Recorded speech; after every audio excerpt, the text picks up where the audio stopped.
Right, good morning and welcome to Genesis chapter 33.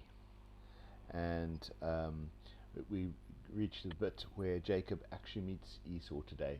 So I've got Steve with me. Steve is going to join us visually later. But could you open in prayer for us, Steve, and then I'll read on through this passage. Yeah, of course. Yeah, it'll be my pleasure. Um, yeah, dear Heavenly Father, 33. What a marvelous number. And I'm looking forward. I haven't got the text in front of me, but I know it's going to be a good morning. And yeah, just talk to our hearts that beat hard for you. Thank you, Lord Jesus. I ask this in your name. Amen. Amen. Right. Jacob lifted up his eyes and looked, and behold, Esau was coming, with 400 men with him. So he divided the children among Leah and Rachel, and the two female servants. And he put the servants with their children in front, then Leah with her children, then Rachel and Joseph last of all. He himself went on before them, bowing himself on the ground 7 times until he came near to his brother. But Esau ran to meet him, embraced him, fell on his neck and kissed him, and they wept. And when Esau lifted his eyes and saw the women and children, he said, Who are these with you? Jacob said, The children whom God has graciously given your servant. Then the servants drew near, and their children, and bowed down. Leah likewise and her children drew near, and bowed down. And at last Joseph and Rachel drew near, and bowed down. Esau said, What do you mean by all this company that I met? Jacob answered, To find favor in the sight of my Lord. But Esau said, I have enough, my brother. Keep what you have for yourself. Jacob said, No, please, if I found favor in your sight, then accept my present from my hand. For I have seen your face, which is like seeing the face of God, and you've accepted me. Please accept my blessings that have been brought to you, because God has dealt graciously with me, and because I have enough. Thus he urged him, and he took it. And Esau said, Let us journey on our way, and I will go ahead of you. But Jacob said to him, My Lord knows that the children are frail, and the nursing flocks and herds are a care to me. If they are driven hard for a day, all the flock will die. Let my Lord pass on ahead of his servant, and I will lead on slowly at the pace of the livestock that are ahead of me, and at the pace of the children, until I come to my Lord in Seir. So Esau said, Let me leave some of my people who are with me. But he said, What need is there? Let me find favor in the sight of my Lord. So Esau returned that day on his way to Seir. But Jacob journeyed to Succoth, and built himself a house, and made booths for his livestock. Therefore the name of the place is Succoth. And Jacob came safely to the city of Shechem, which is in the land of Canaan, on his way to Paddan Aram, and he camped before the city. And from the sons of Hamor, Shechem's father, he bought for 100 pieces of money the piece of land which he pitched his tent, and he erected an altar, and called it El Elohe Israel. So there we go. That is Genesis 33. And Genesis 33, we've got the meeting of the brothers. And if we just go back a little bit, these two brothers had been at animosity since before they were born. And Jacob was born second, Esau was born first. Jacob came out of the womb grabbing hold of Esau's heel, and that's how he got his name Jacob, meaning grabbing hold, or holding the heel. So that's what happened. Esau came out meaning hairy, because he was extremely hairy, and we also find he gets the nickname Edom later because he traded his birthright for a bowl of red stew, and Edom means red. So, so there's this animosity between the brothers. Jacob, there's a prophecy that he would rule, even though he was younger, he'd rule over the older, and his mom had received that. His dad favored Esau, but Jacob seemed to rise to the top in every situation. Eventually, he went off to seek a wife um, from some relatives, and as a result, had left with just a staff in his hand. Now had these massive flocks and everything. He's been so blessed and so prospered. And our story stayed with Jacob, but actually, what we're finding is that God's blessed Esau as well. Esau's got loads of stuff. He's doing very well, um, but but this meeting of the two brothers, um, Esau had threatened to kill Jacob, um, and had threatened to kill him because he took his birthright, and had deceived his father, and there was a whole load of things. So um, it, Jacob has a lot of apprehension in coming to meet his brother. He goes about it in a very particular way, strategic way, to protect as much of his as he could if Esau was at war with him. And when he heard Esau was coming with 400 men, that sounds very threatening. We're not sure. Maybe Esau was apprehensive of his meeting with Jacob. Maybe he had some apprehension about it. Maybe he also had some cares, or maybe he had, maybe I might do him in. You just don't know what was going on there. But what happens is when they meet, I think the way Jacob approached this was with such humility and such bowing down before Esau. There's so many things going on, and the gifts that were sent ahead, and there's all these things happening, and you sort of think Esau and Jacob's humility opens the door for peace to come between the brothers. There's none of this arrogance. There's none of this, kind of showing you one over the other kind of thing. That's all gone, and it just shows you the work of character that's happened in both lives before their meeting. And so, there's a lot of traditional things. He offers a gift, it's refused. He insists, and then it's taken. There's a lot of traditional format in that in some of these cultures, and actually that's happening here.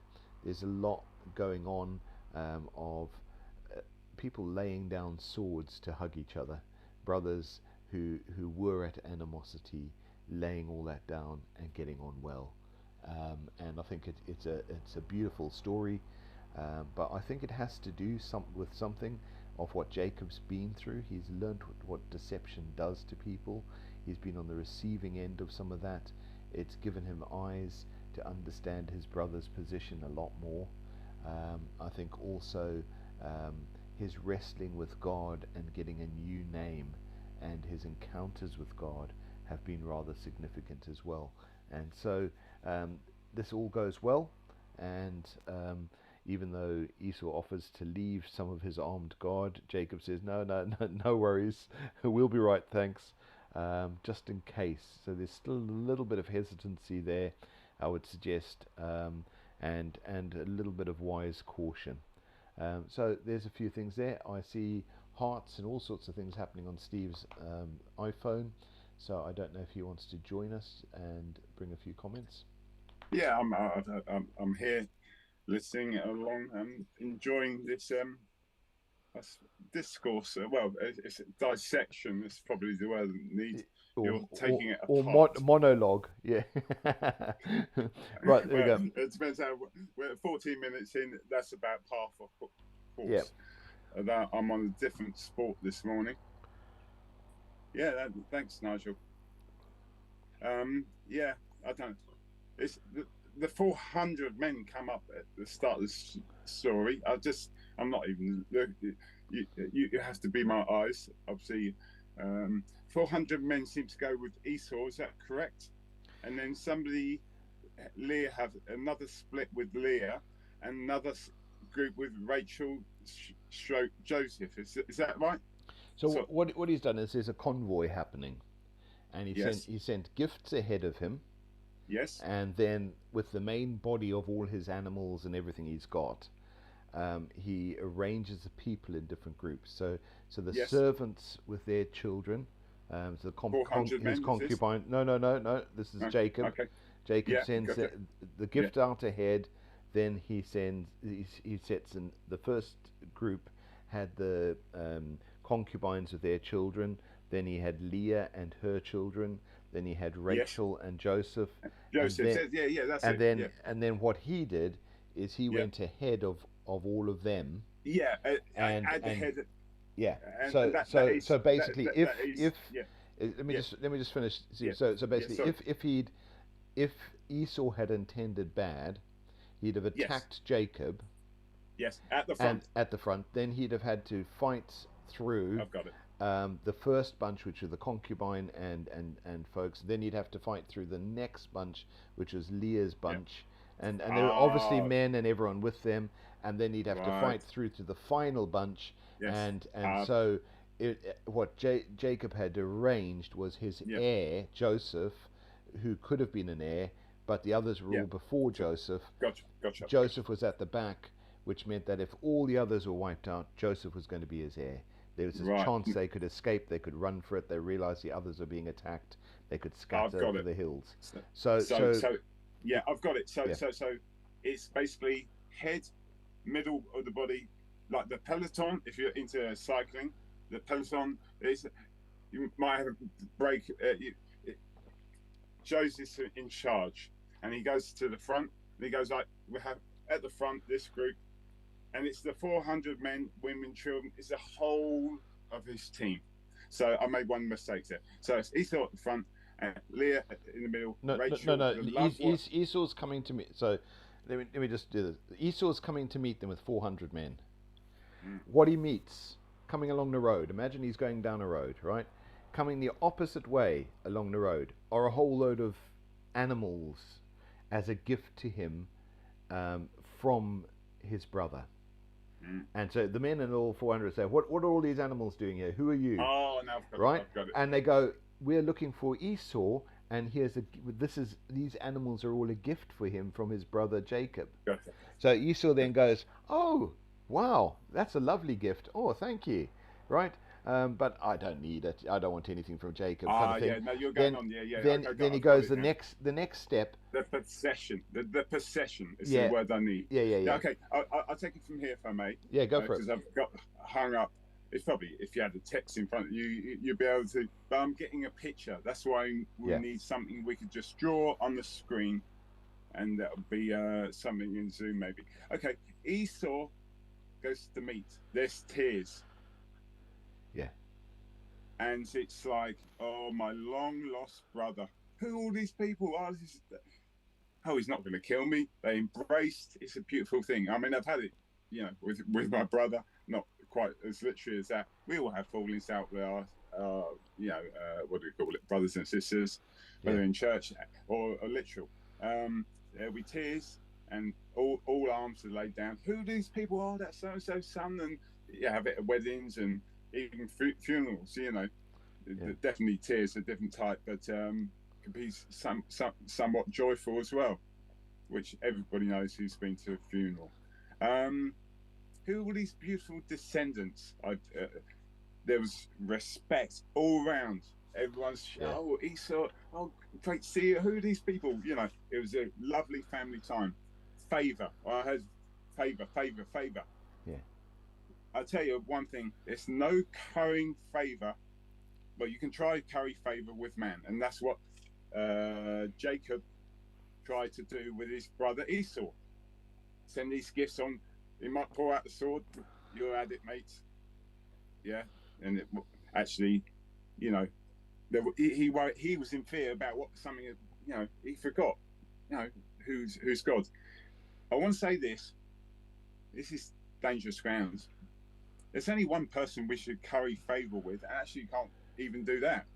But if you want to try curry favor, you need to look that up. What's this currying favor? It means, so if you've got a dictionary there, dictionary.com, it's a great one. Currying favor is to give the gift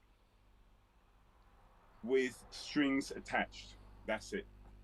It's like, I'm giving you that. It's not out of free will. It's because I want you to look favourably upon me. That's what the phrase means. Like to put a bit of curry in the mix in the pot on the stove.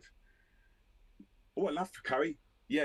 I'm feeling good now. Yeah, you can have whatever you want. You see, that's what that phrase means. You can try curry favouring man. It can work, but it can probably backfire. Really, if you want to try curry favour, to only with the gods, the man of the God man, if you like that phrase, Jesus. And there's no currying favour. He's done it anyway. It's all under grace. But really, you should go to God and say, I've got this. I really don't need that. And I'd like that, but you can't bargain with him. It's ridiculous. But you should say, well, it's all yours anyway. Yeah. What do you want me to give?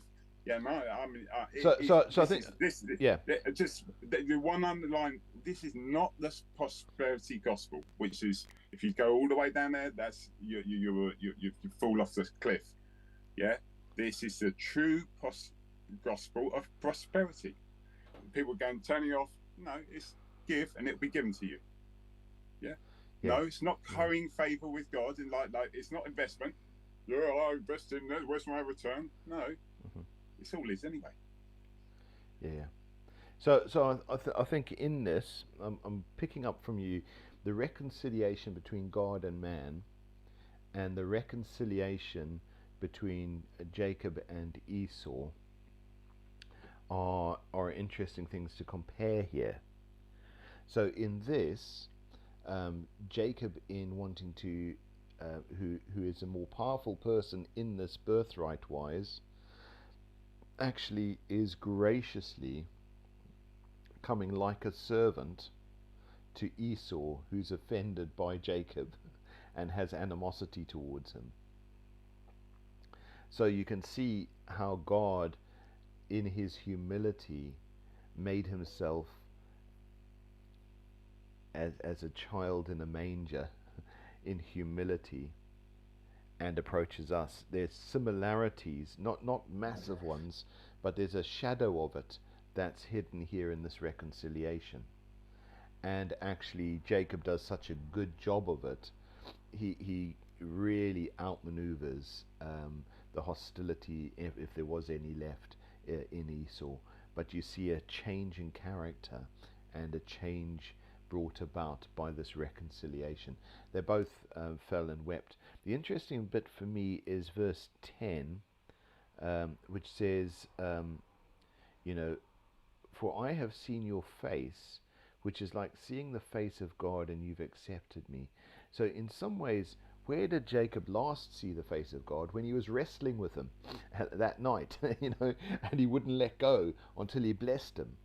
And here it is, he's saying it's almost a similar encounter. I'm having an encounter with my brother who I had great trepidation about, but actually it's gone well, and it reminds me of my encounters with God. And I think that's a powerful thing. That reconciliation is a powerful work. And even though in this story of Jacob and Esau, it's still a little bit tense, because he doesn't say, oh yeah, come along with us, Esau. He's saying your men will be wanting to move much faster than my cattle. My little sheep and lambs and all the newborns and all the rest of it. He's saying, actually, look, we'll be really slow. You go on ahead and we'll catch up with you there. And he takes his time getting there. No one's in a rush here. It's not there's some frantic kind of dash. We've got to do it by this weekend or anything like that. No. These guys are going to work well together. They can see from their first encounter it's not going to go too bad, and actually things are working well. There's that sense of reconciliation, which works here. And I think there is a shadow of that in our reconciliation with God. I think on reconciliation between people, they've broken through the first stage, the greeting, the seeing each other.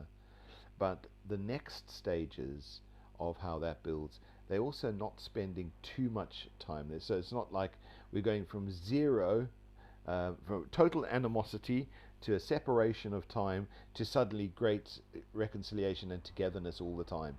No, they've come to a point of, yes, we're not going to row, we're not going to war, we're not going to do those things. Actually, we forgive one another. There's some of that, but there's not this intensity of bottling them together and kettling them together. There's still that space, which leaves space for movement and space for them to be individuals. And I think there's some of that is important with our reconciliation with each other. Sometimes when we are reconciled, there is that friendliness, there's that openness, there's that okayness. We're not going to kill each other, but actually it's also there's a need for space as well, and I think that's wisdom. I don't know if you've got any more to chip into this, Steve, but we can move on to the messy things in chapter 34 if you like. Yeah, of course. I'll just I was reminded of Lot and his Abraham, right? Yeah. Is that right? Yep. They're spread out. Everybody needs space to enjoy the favour. If you go left, I'll go right. That's a good song about that, right? And that's it really. The thing that I wanted to say was going back to the one who has carried the favour of all favour with God for man. We need to go to him. He is the one that can, there's no buying favour. He bought it all. So if you need to buy anything, metaphorically or literally, you go to him and check and say, look, I got, I'm thinking, what you want to do every time you tap out? No, you got to pay your due. Yeah, when you buy something in your favourite supermarket, think as you walk round, go. I went. Yeah, anyway, so yeah, that's it really. That's probably just reading my notes. Man is frail in comparison, and he was moving slowly. Now this might be something in political manoeuvring there, but no. Just remember, we're frail in comparison with God. Thank God for your life and your energy while you've got it, and use it wisely. Yeah. Don't waste it. Use it wisely, pursuing not worthless pursuits, whatever they may be. Oh, I need to polish my car. I need to go fishing. I need to X, Y, Z, whatever I need to go to work. I don't really like that type of work. I need to I need to look good in this dress. Not me, obviously, but you get the point. Yeah. Thank you. Thanks, Steve. Let's move onwards. Let's move onwards to the messy chapter of chapter 34. And now earlier on we had the mention of Dinah as the only daughter mentioned of Jacob's, and we're now going to see what happens to poor Dinah. And I'll just say before reading this that the Bible doesn't just ham things up and say, oh, this is lovely and this is lovely, and it paints warts and all. And some of the situations faced are horrendous, and some of the things mentioned in the Bible are horrendous. This is another horrendous passage, and it shows the inhumanity of people. It shows what lust does. It shows a whole load of things like that it's not pleasant at all. And I think it also shows how some of these places operate, and kings and mitres right. I know the Magna Carta in the UK was supposed to turn that round, so that it wasn't might is right and whoever's in power can do whatever they want. And we've got some of the things happening in our politics today that might be undoing some of that as well. But in looking at this, this chapter, which I must just warn people of, does contain some unpleasant bits, and so if you've been through trauma or something, you might want to just be a bit cautious with it. But we're going to go for it because we're working through the passages, which brings us through all kinds of things. So verse 1: Now Dinah, the daughter of Leah, whom she had borne to Jacob, went out to see the woman of the land. And when Shechem, the son of Hamor, the Hivite, the prince of the land, saw her, he seized her and lay with her and humiliated her. And his soul was drawn to Dinah, the daughter of Jacob. He loved the young woman and spoke tenderly to her. So Shechem spoke to his father Hamor, saying, "Get this girl for my wife." Now Jacob heard that he had defiled his daughter Dinah, but his sons were with the livestock in the field. So Jacob held his peace till they came. And Hamor, the father of Shechem, went out to Jacob to speak with him. The sons of Jacob had come in from the field as soon as they heard of it, and the men were all indignant and very angry, because what he had done was an outrageous thing in Israel by lying with Jacob's daughter, for such a thing must not be done. But Hamor spoke with them, saying, "The soul of my son Shechem longs for your daughter. Please give him to be his wife. Make marriages with us. Give your daughters to us, and take our daughters for yourselves. You shall dwell with us, and the land will be open to you. Dwell and trade in it, and get property in it." Shechem said to his father and to her brothers, "Let me find favor in your eyes, and whatever you say to me I will give. Ask for me a great bride price and gift as you will, and I will give whatever you say to me. Only give me the young woman to be my wife." The sons of Jacob answered Shechem and his father Hamor deceitfully, because he had defiled their sister Dinah. They said, "We cannot do this thing. Give our sister to someone who is uncircumcised, for that would be a disgrace for us. Only on this condition will we agree with you, that you will become as we are, like every male among you is being circumcised. Then we will give our daughters to you, and we will take your daughters to ourselves, and we will dwell with you and become one people. But if you do not listen to us and be circumcised, then take our daughter, and we will be gone." Their words pleased Hamor and Hamor's son Shechem, and the young man did not delay to do the thing, because he was delighted in Jacob's daughter. Now he was the most honored of his father's house. So Hamor and his son Shechem came to the gate of the city and spoke to the men of the city, saying, these men are at peace with us. Let them dwell in the land and trade in it, for behold, the land is large enough for them. Let us take their daughters as wives. Let us give our daughters. Only on this condition will the men agree to dwell with us and become one people, when every male among us is circumcised as they are circumcised. Will not their livestock, their property, and all their beasts be ours? Only let us agree with them, and they'll dwell with us." And all who went out of the gate of the city listened to Hamor and his son Shechem, and every male was circumcised, all who went out of the gate of his city. On the third day, when they were sore, two of the sons of Jacob, Simeon and Levi, Dinah's brothers, took their swords and came to the city while it felt secure, and killed all the males. They killed Hamor and his son Shechem with the sword, and they took Dinah out of Shechem's house and went away. The sons of Jacob came upon the slain and plundered the city, because they defiled their sister. They took their flocks and their herds and their donkeys and whatever was in the city and in the field, all their wealth, and all their little ones and their wives, all that was in the houses they captured and plundered. Then Jacob said to Simeon and Levi, "You've brought trouble on me by making me stink to the inhabitants of the land, the Canaanites and the Perizzites. My numbers are few, and if they gather themselves against an attack, I shall be destroyed, both I and my household." But they said, "Should he treat our sister like a prostitute?" So a very tough passage, and it's brought very suddenly home, this horrendous situation. So where we've had in the past Abraham, and we also had Jacob lying about the status of their wives, saying, "Oh, she's my sister," was because they feared this kind of action by those powerful people in the land they were, And so you can understand the threat was real.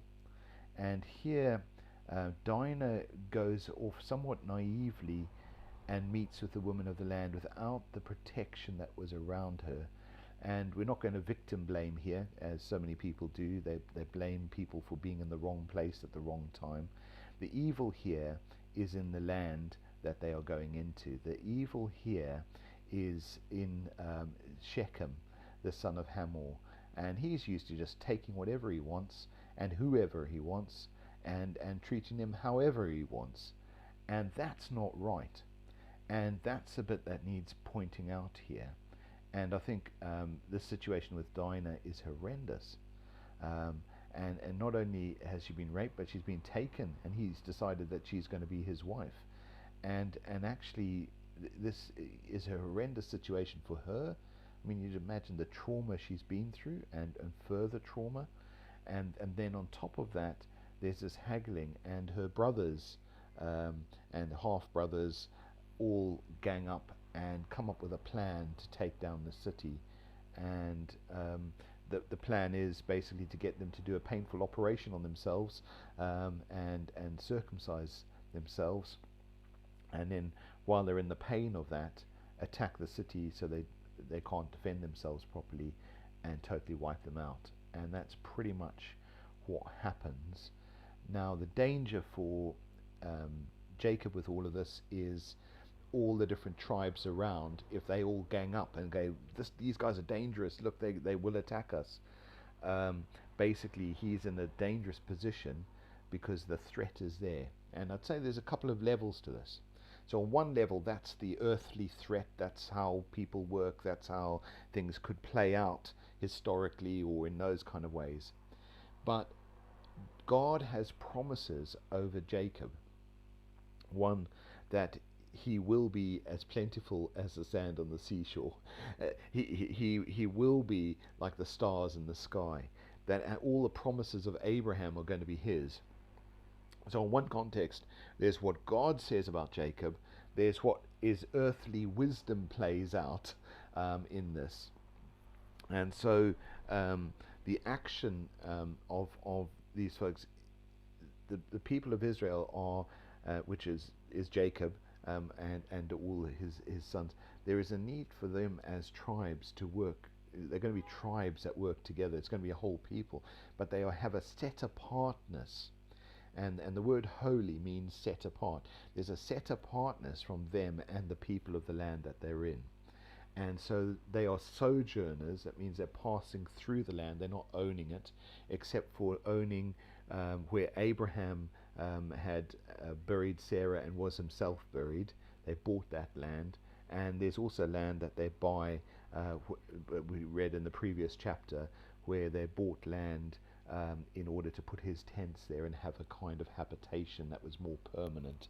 So there's those two places they've purchased land.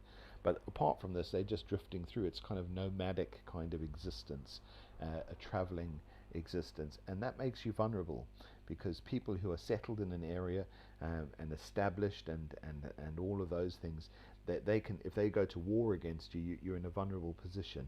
And so this is what Jacob's concerned about on the strategy level. But on the tactical level, he can't leave this injustice sitting there. And he was in trouble anyway, because if he said no to the approach of Hamor, the Hivite, basically he could be in danger anyway for saying no about handing his daughter over.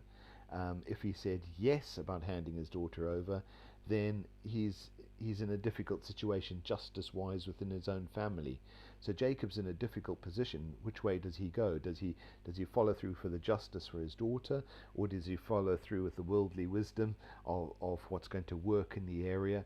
It's a very difficult decision, and this happens while the boys are in the field. When the boys come in, they're angry about their sister, and they're angry about this next proposal that this guy marries her, and they use it to their benefit, and they attack. And so out of this, we've got to see what plays next strategically, but in the tactical, they've carried out vengeance for their sister, but it's beyond. They're taking lives here and wiping out a city, which is pretty significant. Steve, I don't know if you've got anything you want to chip into this. Mm. Yes. Yeah. Dinah becomes the now.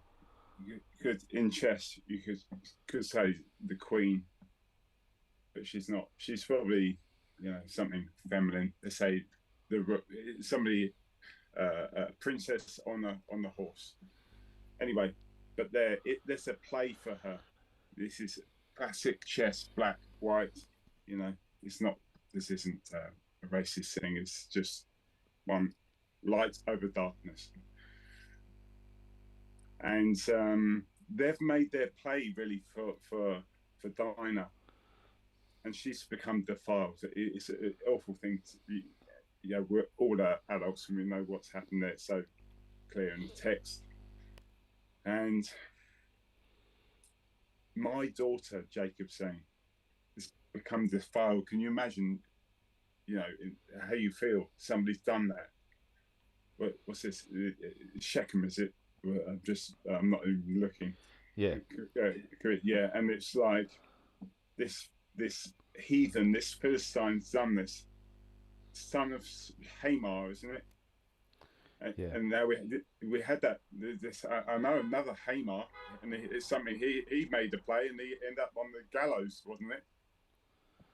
Anyway, following on my notes, he's trying to buy. This is the Hamar and Shechem.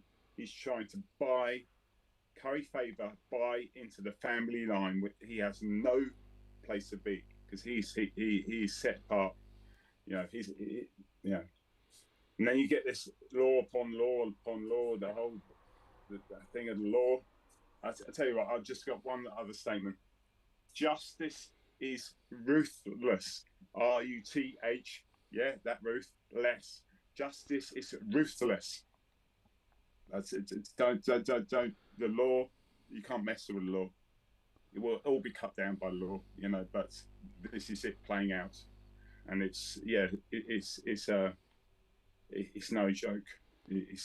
Anyway. It's hard to read and think. Not even hard to read. If you want to make a play about this, let's do that on Sunday morning. There's kids present. You can do it. You can do it in a way, where it's not graphic. Yeah, I don't think we'll be doing that, Steve. but yeah. No, but the thing is, you give a kid, you're of age, and you're what? Or at what point do you give the kid?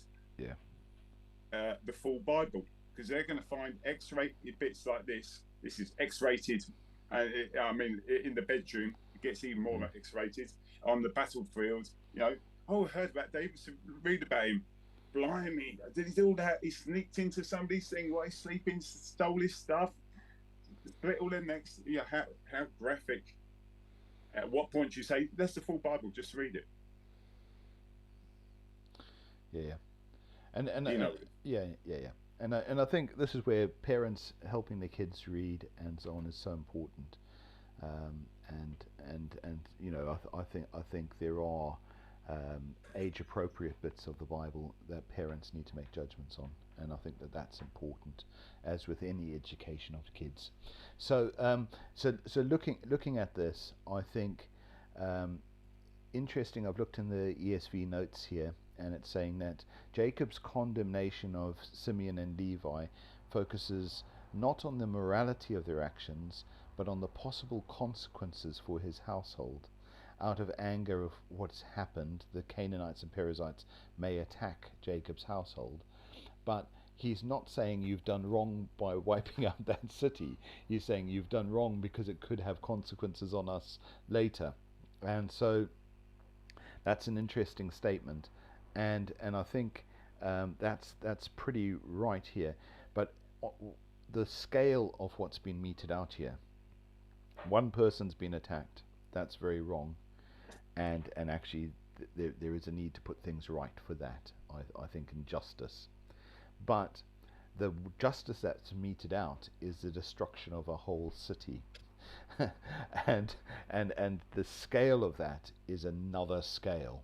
But also you see the Canaanites going along with the sons, had intended to take all Jacob's goods by using marriage and so on to take all of what he had. So he is a very rich guy, and they aim to try and take everything he's got and take him to the cleaners through this action as well. So there's wrong, on both sides, but there's also a need for justice, and because justice isn't meted out by Jacob, or there isn't a solution that Jacob's found that stands out here, the brothers take it into their own hands, and as a result, there's a off the scale level of justice, which is meted out here, and I just think that this just shows the horrendousness that's in the heart of human beings, and what happens where people allow might to be right, and those kind of things. I think there's some of this that comes as a natural consequence of this. I was in a different country a number of years ago, and a whole load of people had trained as lawyers, and I said, wow, I've never met so many lawyers. Why aren't you doing law? Why are you doing different things? They said, well, it's so common in our country to bribe the court. There's no point in being a lawyer anymore. There's no point in knowing what the law is. And I'm not talking about a place in Africa, but actually this country was a country I didn't expect that from. But they were joking when they said it, but there was a grain of truth in it. And justice is a really important thing, and is very necessary. But there are situations that are very difficult, like this one facing Jacob. Shall we move on to chapter 35, Steve? It's 9:47. That's now. I keep seeing the 47s. The Lord's saying something. If you want to, we can press through if it's short enough. I do not want to finish on a low. I'd like to finish on a high. Let's go for it. Genesis 35. Then God said to Jacob, God enters the scene. And I'll just say the whole other account with what was meted out on everyone, God was not mentioned in those things. Even the circumcision, which is something God brought in, is not something that's even mentioned here. So chapter 35 starts on a different footing. God said to Jacob, arise and go to Bethel and dwell there. Make an altar there to the God who appeared to you when you fled from your brother Esau. So Jacob said to his household and to all who are with him, put away your foreign gods that are among you, and purify yourselves, and change your garments. Then let us arise and go up to Bethel, so that I may make an altar to the Lord, who answers me in the day of my distress, and who has been with me where I have gone. So they gave to Jacob all the foreign gods they had, and the rings that were in their ears, and Jacob hid them under the terebinth tree that was near Shechem. And as they journeyed, a terror from God fell on the cities that were around, that they did not pursue the sons of Jacob. And Jacob came to Luz, that is Bethel, which is in the land of Canaan, he and all the people who were with him, and he built an altar there called El Bethel, because there the Lord had revealed himself to him when he fled from his brother. And Deborah, Rebekah's nurse, died and was buried under the oak below Bethel. So he called its name Allon Bachuth. God appeared to Jacob again, and Allon Bachuth means oak of weeping. And God appeared to Jacob again when he came from Padam Aram, and blessed him. And God said to him, your name is Jacob. No longer shall your name be called Jacob, but Israel shall be your name. So he called his name Israel, and God said to him, I am God Almighty. Be fruitful and multiply. A company of nations shall come from you, and kings shall come from your own body. The land that I gave to Abraham and Isaac I will give to you, and I will give the land to your offspring after you. Then the Lord went up from him in the place where he'd spoken with him, and Jacob set the pillar in place where he had spoken to him, a pillar of stone. And he poured out a drink offering on it, and poured some oil on it. So Jacob called the name of the place where God had spoken with him, Bethel. Then they journeyed from Bethel, and when they were still some distance from Ephraim, Ephrath, Rachel went into labor, and she had hard labor. And when her labor was at its hardest, the midwife said to her, "Do not fear, for you have another son." And as her soul was departing, for she was dying, she called his name Ben-Oni. Ben-Oni means son of my sorrow, or son of my strength. But his father called him Benjamin, which means son of my right hand. So Rachel died and was buried on the way to Ephrath, that is Bethlehem. And Jacob set up a pillar over her tomb, and it is the pillar of Rachel's tomb, which is there to this day. Israel journeyed and pitched his tent beyond the tower of Eder, and while Israel lived in the land, Reuben went and lay with Bilhah, his father's concubine, and Israel heard of it. Now the sons of Jacob were 12.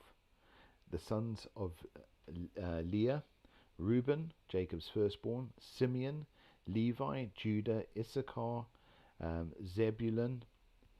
And the sons of Rachel: Joseph and Benjamin. The sons of Bilhah, Rachel's servant: Dan and Naphtali. The sons of Zilpah, Leah's servant: Gad and Asher.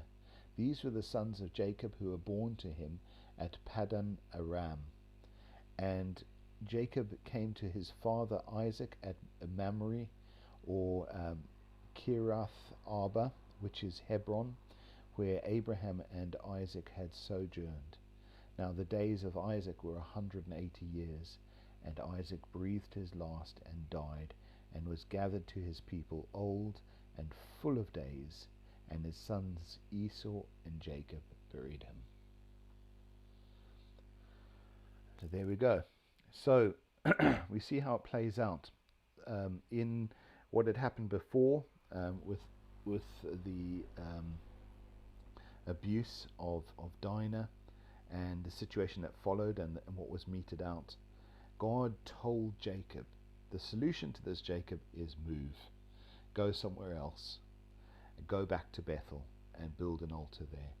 And so he leaves to go, and as he does, listening to the instructions of God into the mess.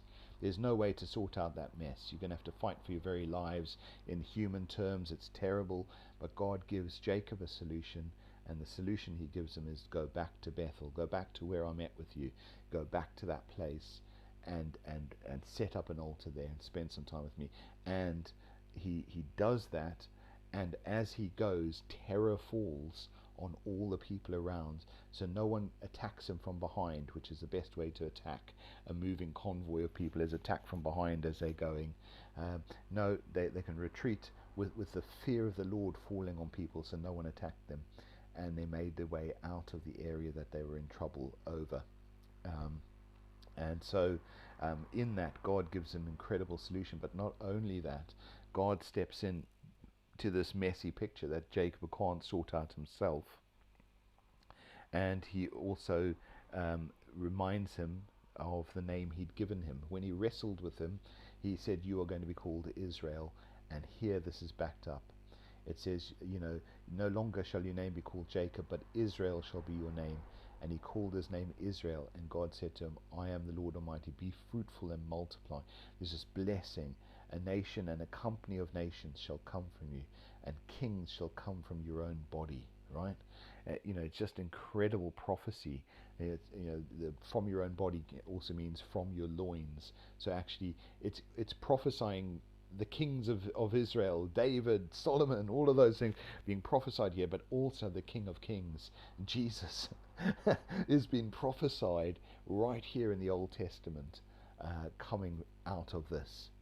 And so, out of absolute carnage and mess and a political situation he couldn't have worked his way out of without force, we find Jacob is in a position of following God, and God's blessing is on him, and he's with him, and he's sorted it out. And the fear of the Lord was what fell on the people of the land. So you just sort of think it's incredible how God has rescued out of this messy situation where there didn't seem any human way through it. Don't know if you've got any comments there, Steve. We've got about 5 minutes left.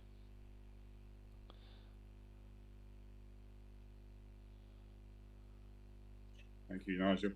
Obviously, I'm playing a part today. I didn't read this passage along ahead. I didn't realise you'd be wearing red as well. And I'll pick up the red pencil. Obviously, I was playing the part of God Almighty. I mean, is that allowed? We need somebody to play your part if you're doing a play, right? Something for kids on Sunday mornings, whatever.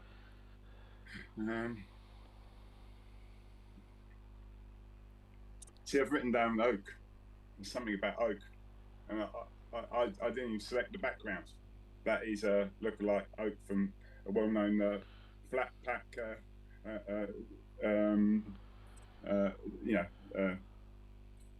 IKEA. Simple. You can choose other ones. It's the background. That's my wardrobe. I didn't engineer this. It's like, yeah, it's a good way to finish. 180. Well, I thought he said 120, but that comes later, right? It does. Or was it? I can't. It's basically a man. Both things are happening. Anyway, he is ancient. He was ancient. He is one of the ancients. And he said, important, learn what Isaac means. What's that? It means happy, right? Yeah. Learn what all these names means. Ruth. I was like, what's that? I was staring at it from the chapter 34. Without pity or compassion, cruel, merciless. Now we've moved into 35. Isaac, we're happy again. He dies. He was old, full of, full measure. He wasn't cut short or didn't overstay his welcome. Went home to be with his father of all fathers as well. He's in the cloud of witnesses. What a guy. What a life. What testimony. He's at the own father. I went to kill him. Yeah. But, you understand. So, yeah. Nothing else really to say. I suppose we need to look at the time at some point. Yeah, well, we're coming up to the end there, so I think we'll leave this here. So he's arrived, and Isaac has passed away, and Esau and Jacob bury him, and so the journey of meeting up with Esau again has been completed, but also around the time that Isaac dies. But I think it must have been really good for Isaac to have seen how his son had done, and he had Esau around, but actually here we find the younger son actually, he's done so well.